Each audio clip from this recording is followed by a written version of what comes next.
So hey Ben, we've got one more thing to show you at NAMM this year, right? Yeah. These are standalone boxes as opposed to Eurorack modules. Yeah. So we've got the last year we showed 3 boxes that we were starting on. We've been focusing on the Manther over the last year, and this one is basically done. We're going into production with it very soon, and it should be shipping within a few months. The BFF, which is beside it here, is what we'll be working on this year over the next few months. It is the hardware should be final. There's just a lot of software we need to work on with that. But I will show you around the Manther. So I've got a sequence going. I'll just start into it and kind of go over a few different features. So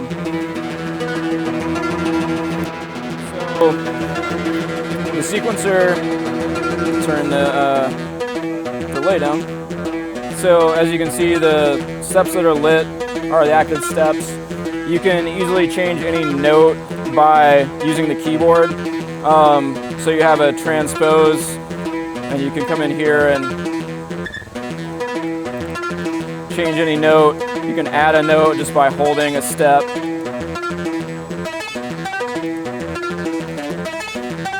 You have glide. Can we do like per step kind of glide as well? You can also do per step glide.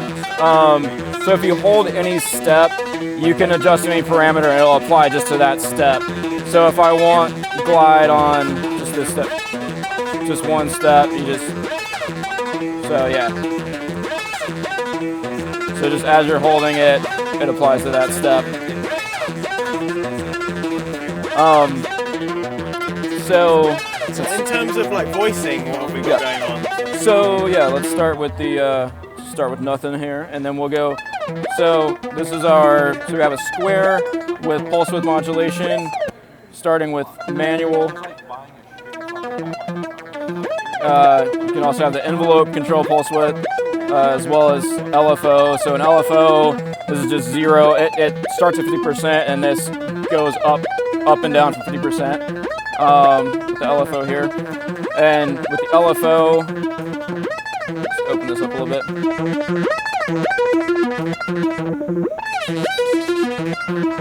With the LFO, we have a few different wave shapes. We have saw and ramp, so just basically a way to invert that. You have sine wave, square, and then random. And so those can be applied to cut off with the mod switch here.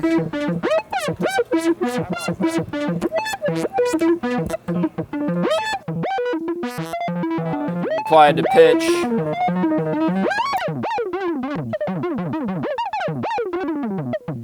They can also be synced or not synced. So this is currently synced.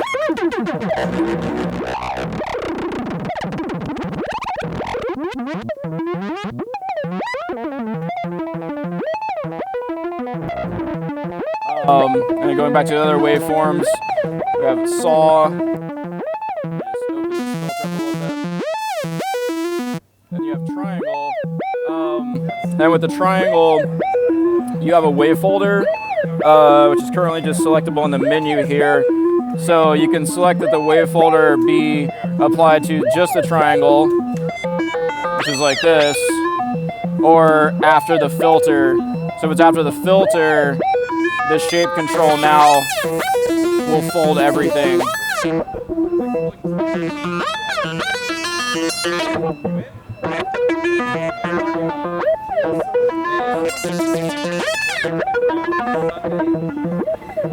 So we also have noise, just white noise there, and we have a sub-octave. The sub-octave is basically just an additional oscillator.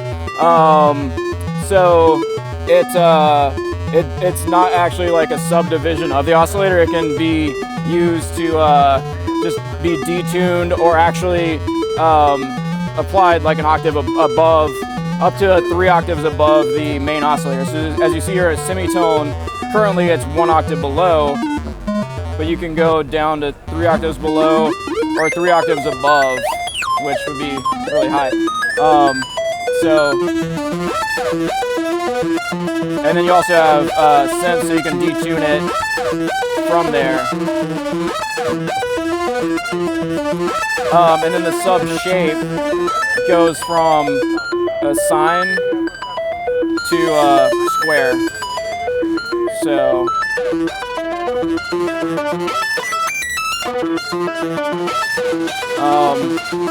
then I'll move over to the so the filter is an SSM filter. Oscillator is a CM3340. So here you can apply the envelope, so just the ADSR to the filter. You have resonance, which will self-oscillate. And then go into the delay, which is down here. It can be synced or not synced. Currently it's synced, and you just apply the amount here, feedback.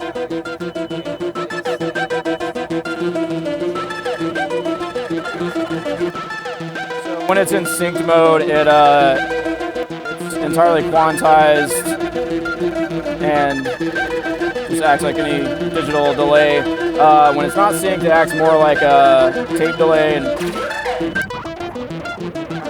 pitchy effect to it.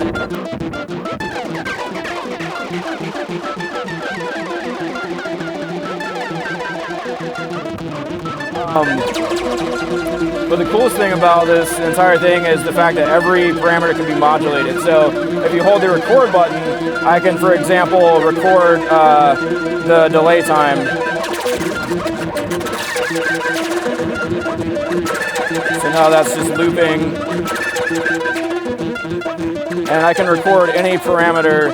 So if I hold record and adjust a parameter, it'll light up to let you know you've recorded it. So if I want to record cutoff, so now that's lit. And then if you look down here, all these sliders show the current positions of the sliders as well as the post-recorded position. So you always know where you're at with what the positions are. And then the morph knob here will actually apply an overall slew to everything. So with that up, you see everything moves slower. So if I throw in some more like extreme modulation around like resonance, envelope, decay,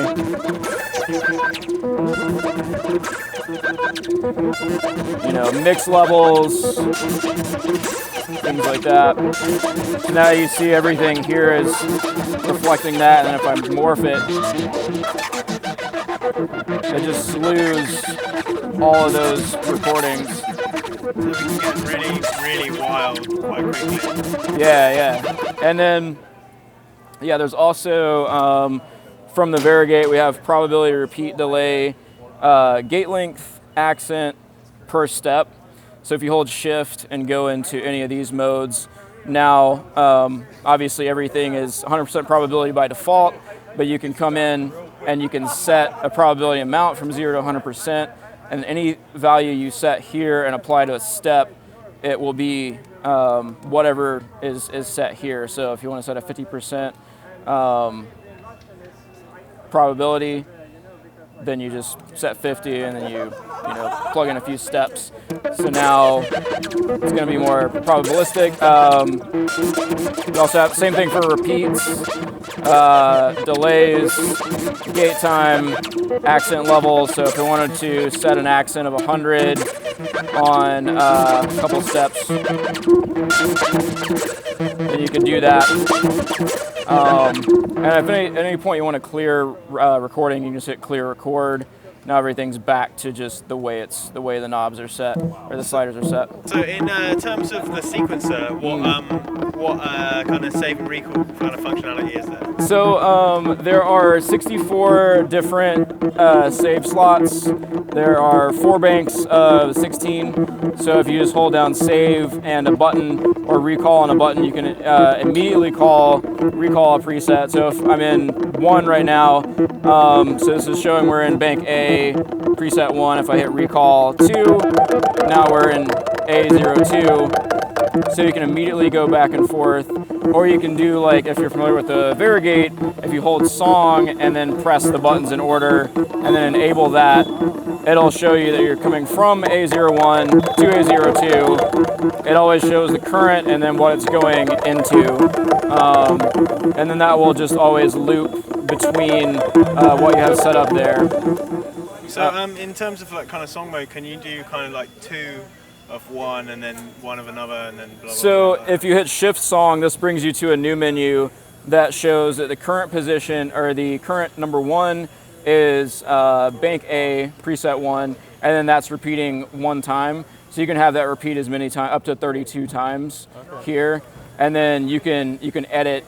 So if you want pattern 1 to be, you know, A06 and repeat so many other times, you can do that. As well as you can add or remove anywhere in between. So if you want something between 1 and 2, you can hit add, and then that creates a new setting where you can do anything else there. So at any point you can add or remove any current thing that's set there. So and then you can also set the title as well. So we're still getting the song mode fully worked out, but that should be 100% done pretty soon.